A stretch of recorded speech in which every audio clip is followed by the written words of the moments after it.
All right. Hello, everyone. Welcome to the Pilothouse podcast. It's our Friday edition.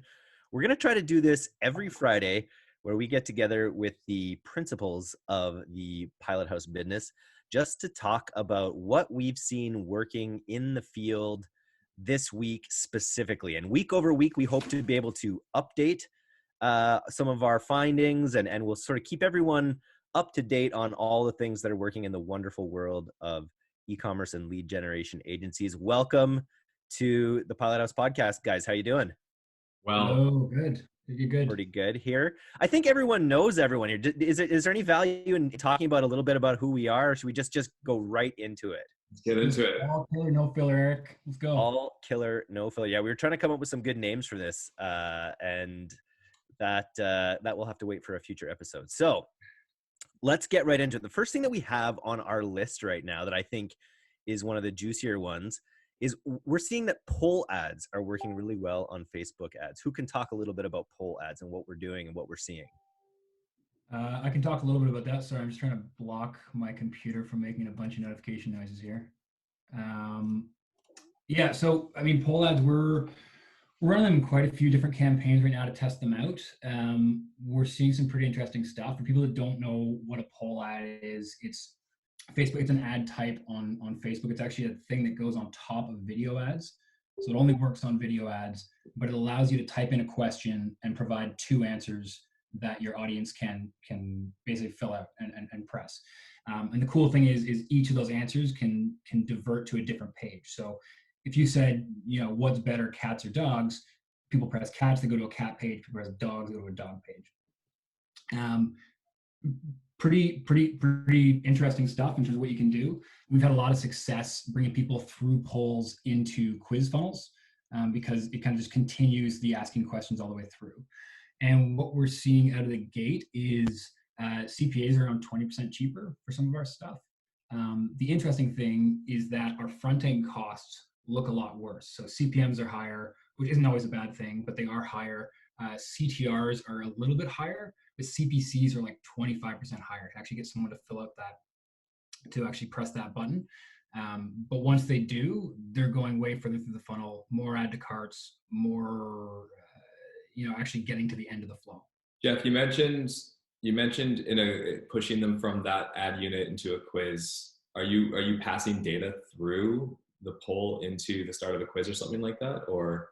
Yeah, so we don't, you can absolutely do that. So what we do is we actually have the same quiz on the back end, but we add a different parameter based on what they answered in the quiz, and we can adjust the questions for that. So if they answered, again, let's say cats, for example, we could ask more cat-oriented questions in the quiz if we wanted. One thing we're doing it's funny you're talking about cats and dogs. This is a pet client of ours. We're using it as a way for people to pick the product that they like. So we have two different products. Which one do you like better? Video, split screen, both products. And it's really simple, but because it's a pet product, people are really wanting to engage. They watch the video, they pick the product, and kind of opposite of what you're seeing. We're seeing CPCs kind of half, and CPAs are maybe down about 20%. So it's been a pretty cool ad format for us. Are these prospecting, middle of funnel, bottom of funnel? Where are you using these? Both actually, and we're seeing the same drop on both. So yeah, really promising stuff. It's early days though, so very cool. And again, it's just an example of Facebook rewarding people for using all their formats, right? So if you're using as many formats as possible, you're going to get as much cost-effective coverage, it feels like, with Facebook. Yeah, there's a lot too of ad units. Like, it's a new ad unit. Facebook typically, in our experience, is subsidizing the cost of those to get more people using them. So I don't know, maybe that's it, or maybe they're serving it to better people possibly. But I think it's also just a time when people are sitting at home. A lot of people are super bored right now. They haven't left their houses and they're just looking for something to occupy them. So they're willing to go through these, like, oh, I should answer this question. Oh, I should go through this quiz. That totally makes sense. Yeah, it's the engagement there. But I think you're totally right there, Kyle. Like, basically there's different auctions for different ad types, and they're serving it to people on different devices.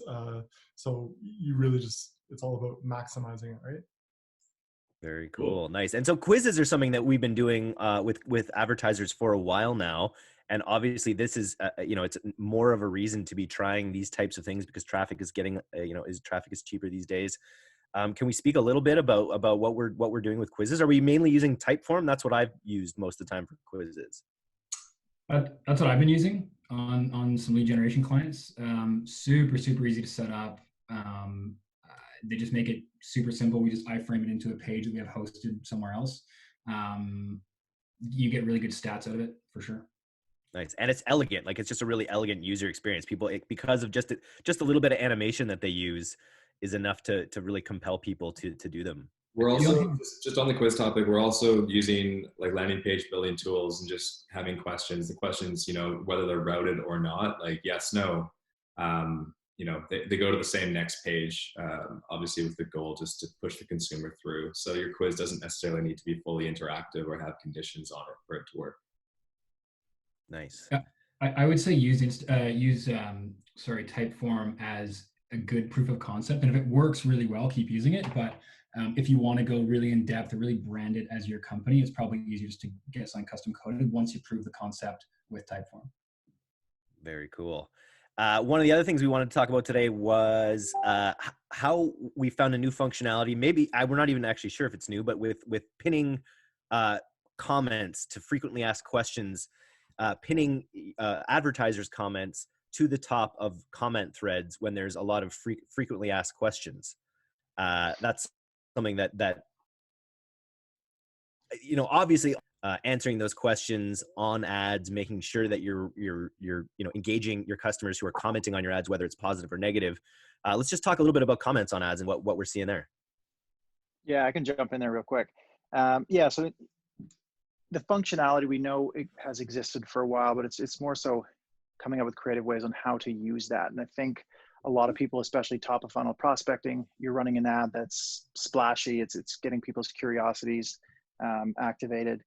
And then they kind of start to fact check you, right? They look for how many reactions and how many comments are on the ad. They check out that comment section. And of course, a lot of times you've got mixed reviews in your comments, right? People who are in support of whatever you're running, people who are saying this is a scam, this is fake. And so by pinning your own comment, I think you've just bought yourself that additional real estate, and how you use that real estate becomes now a conversation that we should have. Because I think if you're getting common factors like, people saying what you're running is fake, you can then use that space to try and address that objection right there, right? So you can kind of throw down screenshots even of something that proves the validity of what you're running. You could even, like, let's say you're running, we chatted about this the other day. We've got a client who has diamonds in their product, and one of the biggest issues they see is people saying these are fake diamonds.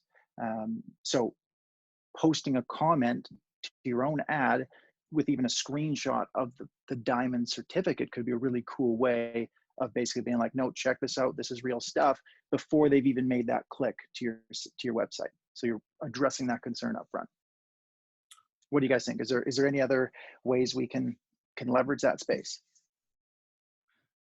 I think that's great. Like one of the things that we do is track that separately, so you can see what kind of lift we're getting from comments. I don't know, maybe Kyle or Jeff, I know that we used to see 10, 15, something like that %.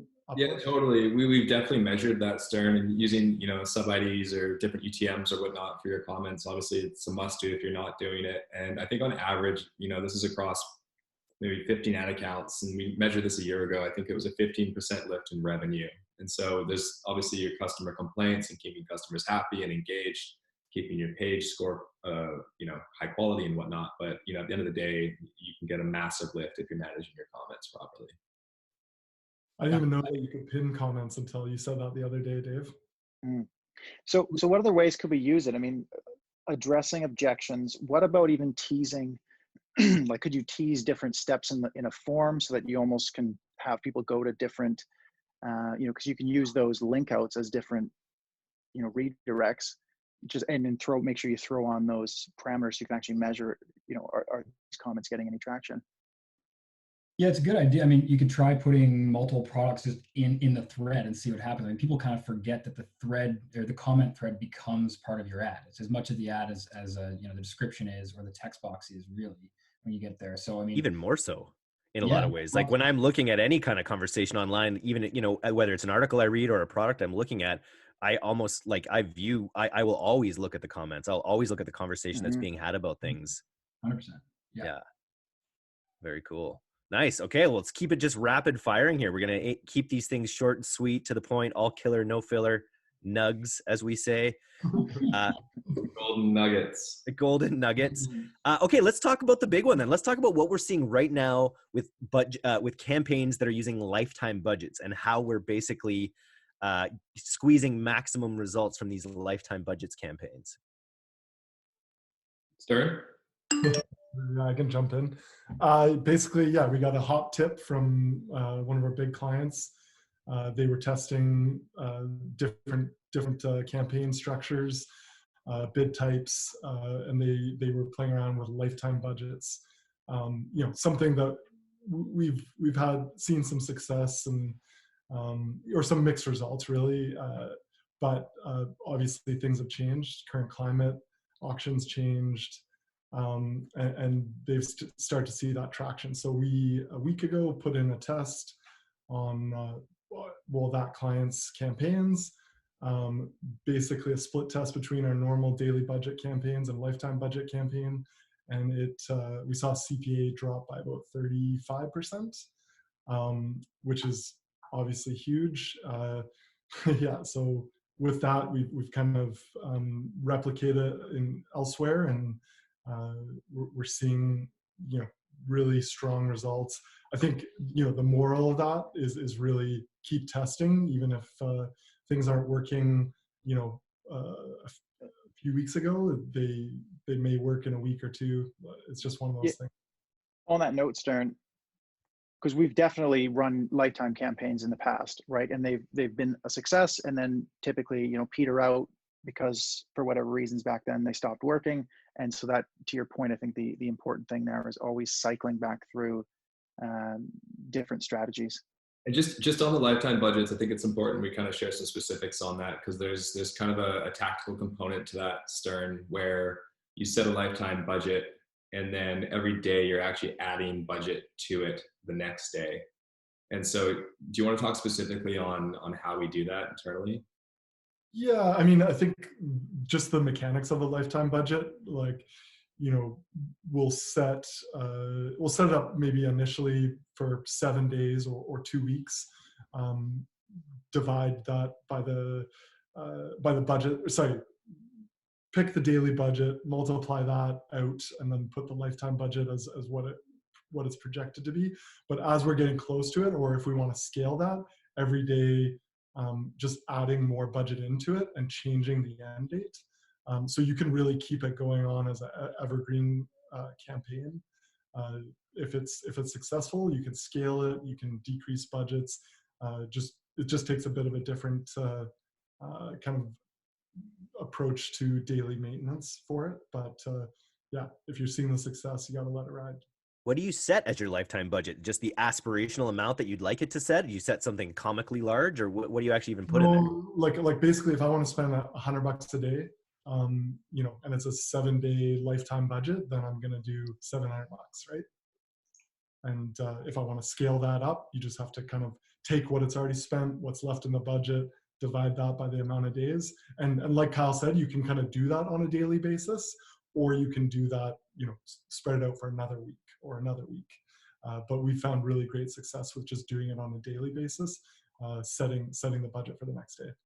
Now, if you had to get into Zuckerberg's head or the algorithm's head, like what could possibly be that? Obviously, we're saying we just want to test. We want to keep testing things, but what's possibly the reason for them prioritizing lifetime budgets in their algorithm? Is it because they think the world's going to end in 2 weeks, so they want to make sure they squeeze out all the money? If I were to guess, like this is just a guess, but they are really prioritizing stability and consistency. And so for them, they want to reward people or reward campaigns and accounts that aren't fluctuating as as volatile, like with the volatility that some of the other campaigns can produce. But all right. Well, we're on Zoom here. We've got 8 minutes left. We want to keep these super quick. What else? So what else do we have going here? I know, so we are constantly, obviously, as like any agency, we're looking for new clients. We've got a big business development flow going. We're hitting people up. What are we seeing, Dave, in the business development side of the business with clients coming on? Obviously, clients who were super gung-ho a month ago, they're probably still gung-ho, but what are the messages you're seeing from clients who are looking at coming on board the Pilothouse rocket ship? So some have supplier issues, which is really tough for us to address. So it might just be a timing issue. If they're 3 weeks out, they're 3 weeks out. So we got to re-engage then. But on that note, some are completely shut down. So one cool example of a good type of or way of thinking, I think from our clients' perspective, is they know that they're shut down now, but they're starting to say, when can we go? When's the green light date?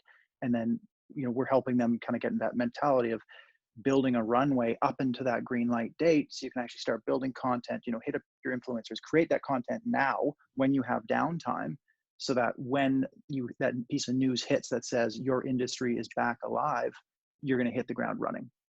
Also, there's that story with the recent, engagement that we had, and they decided to pause a little bit. But in terms of tying the message to the current event and being a part of the event or not to be, you should touch on that.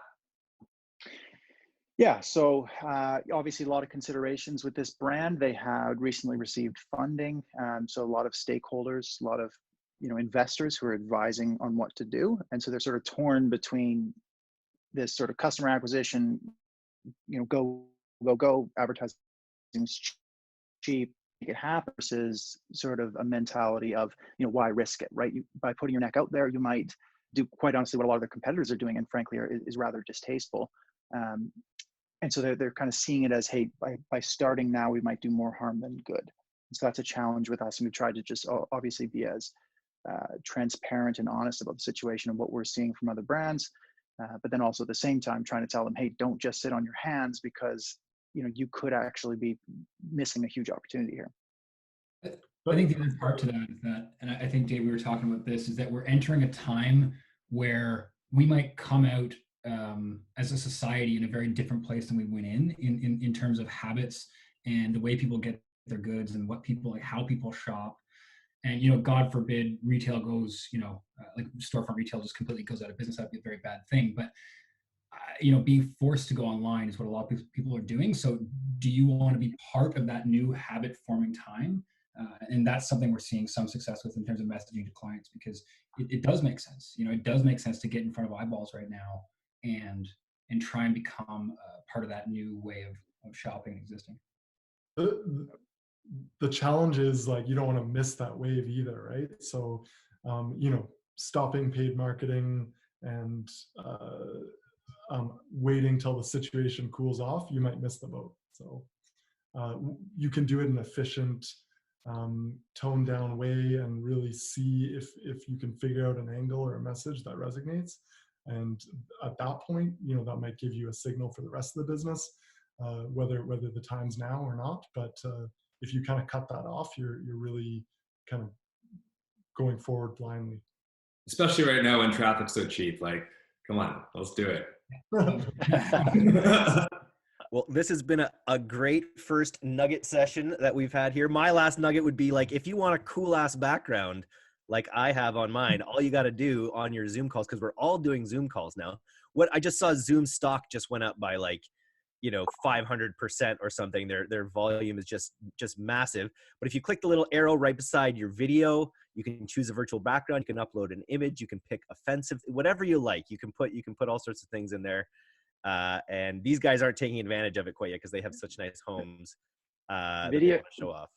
Video settings touch up my appearance. That was a sweet little hint. Yeah.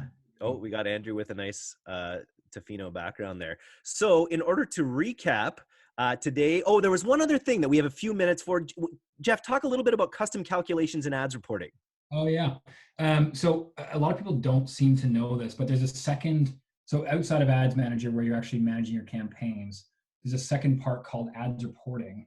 And in there, you basically, I can't remember how you get to it. You click on the hamburger, more tools, or sorry, all tools, and then go Ads Reporting under Measure and Report. And it's a great place to basically create recurring reports for your clients or for yourself internally if you're a brand owner. The really cool thing though is that you can create custom metrics. So you can actually, like this Excel equation, you can create your own metrics within these reports. Unfortunately, they don't seem to pass over to the Ads Manager. That would be really slick. But you can create percentage drop-offs between sections of funnels, or what else? Yeah, is it like you can manipulate the data much like you can with Excel or Sheets? Yeah, I mean, it's very basic. It's just add, subtract, multiply, divide, and brackets. But yeah, it makes it super easy to create all sorts of custom metrics instead of having to export it to XLS or CSV and then doing it outside of Facebook. So having that in Facebook makes it really, really easy to get some really granular ideas of what's happening instead of having to do it manually. Nice. Cool. Okay, so today we covered testing poll ads, and that's something we'll follow up on our next meetup. We talked about using quiz funnels in our lead generation funnels, as well as on some of our e-commerce products. We talked about using lifetime budgets. That's definitely something we recommend you try out. And we talked a little bit about business development, about our clients during this time. Can we finish up a little bit just talking about the team a little bit? We've had some people on our Slack, like it's sort of mention hitting a 14-day wall when it comes to working from home, when it comes to all this quarantine. And I know today, Jeff, you made a really, the founders, Jeff and Kyle, Dave, you guys made an amazing gesture. You had everyone delivered a 6-pack of beer, essentially. And we have a team trivia event that's coming up in 45 minutes. I think this kind of stuff is just so critical, whatever kind of team you're trying to build. Yeah, I mean, I think you just kind of have to treat it like it's no different than when you have a team in the office. You have to treat people well, treat them with respect, make sure they're, happy, well-fed, comfortable, and we're kind of just doing anything we can to do that. So, delivering chairs and desks to people's houses so they're not sitting on a stool in their kitchen. If they're more comfortable, they're going to be better workers, and they're going to be more happy for sure. Awesome. Well, thanks so much. We are out of time here. We'll see you everyone again next week. Awesome. Peace. Thanks. Peace out. Let us know if the nugs work for you. Thanks, Eric.